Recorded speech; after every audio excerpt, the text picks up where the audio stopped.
I step into the club, all the ladies get urges because I come Flashy, cool, and style for days, Desert Child is a hover bike racing game where you need to hustle every day to earn your spot in this future version of our solar system. While at its heart, Desert Child really is about racing, it's also about the spaces you hang out around in between each frantic and dangerous competition. Chill and enjoy the culture around you as you make your way through the streets looking for that awesome ramen shop, while listening to a lo-fi hip-hop soundtrack with artists such as Megaran and Girlfriend Material. Play bounty hunter, deliver pizzas, or hurdle cattle. Do anything to get you the cash and respect to make it to the biggest race in the universe. Now I'm wearing sunnies.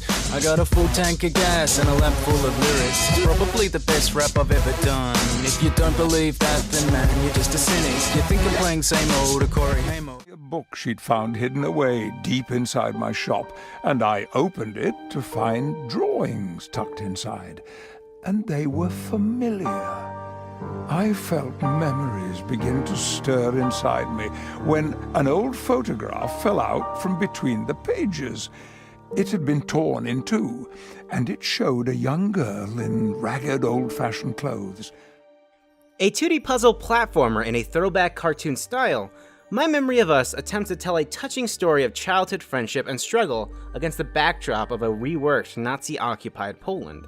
Reworked as in that this Poland is invaded by robots instead of Nazis.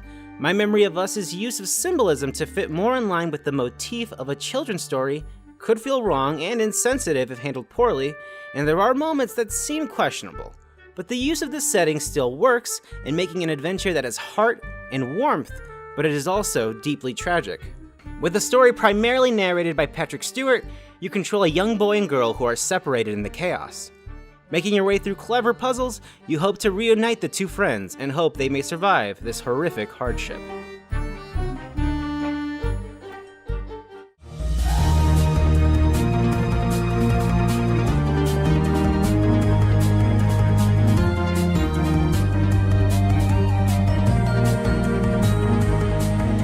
The Adventure Pals is equally incredibly outrageous and wonderfully charming. This part platformer and brawler mixed with light RPG mechanics puts you in the place of a young boy with a friend Rock and an incredibly nimble giraffe. Together you must rescue your kidnapped father by exploring a colorful world filled with wacky characters of all shapes and sizes. While I did find the game's combat repetitive at times, I was still taken by the game's bubbly art and its witty writing. For those looking for something silly or something to play with someone younger, The Adventure Pals is sure to put a smile on anyone's face. Thank you for watching. This Indie Highlights was written and edited by Jurge Cruz-Alvarez. Code for all three of these games was provided by their respective publishers.